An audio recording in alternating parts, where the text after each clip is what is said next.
Здоровенькі були мої найвибагливіші слухачі, справжні гурмани українського слова.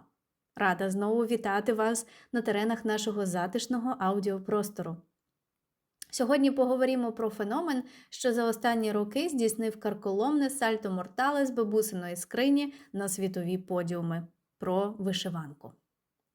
Якщо копнути глибше, стає очевидним – генезис нашої традиційної сорочки сягає корінням у такі сиві віки, що аж подих перехоплює. Завдяки пильності істориків ми знаємо, певна племінна приналежність, тобто ідентифікація давніх етнічних груп за зовнішніми ознаками та елементами одягу, зчитувалося за орнаментами ще за царя Тимка. Згадки про вишиті строї племен знаходимо в Геродота, а знайдені у Мартинівському скарбу бляшки взагалі змушують серце битися частіше. На них викарбовано чоловічків, чий автентичний середньовічний костюм, себто комплекс одягу доби князів, дружинників та лицарів, за своїм лекалом один в один повторює традиційну українську сорочку. Час біг, і за козаччини простий крій обріз бароковою розкішшю. Своє вагоме слово сказало заможне купецтво, яке завезло в країну шовкові, золоті та срібні нитки. Тодішня еліта сорочок не просто носила, вона ними хизувалася.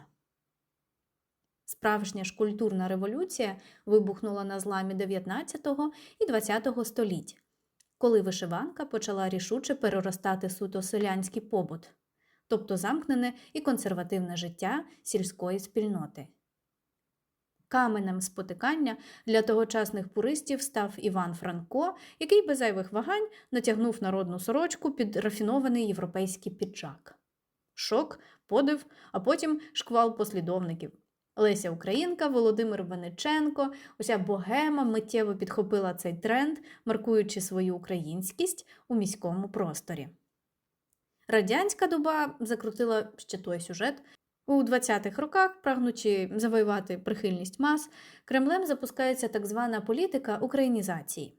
Хитрий і тимчасовий радянський історичний компроміс для розвитку місцевої культури.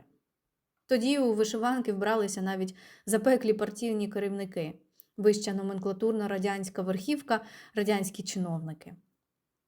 У 50-х роках Хрущов вивів на конвеєр 3 масові типи сорочок – геометричну гуцулку, стриману українку та монолітну чумачку. Але відлига минула, поступившись місцем глухому застою. Саме тоді, у 60-70-х роках, в Україні викристалізувалося рішуче дисидентство, безкомпромісний опір тоталітарній державній системі та інтелектуальний бунт. У той час, коли агресивна радянська русифікація, системне і жорстке витіснення української мови та культури намагалися зрівняти все з землею, вишиванка стала німим маніфестом. Одягнути її на публіці означало кинути виклик КДБ. Новітня історія, зокрема Революція Гідності, доленосні події Євромайдану, що кардинально змінили свідомість нації, остаточно здула з сорочки музейний пил.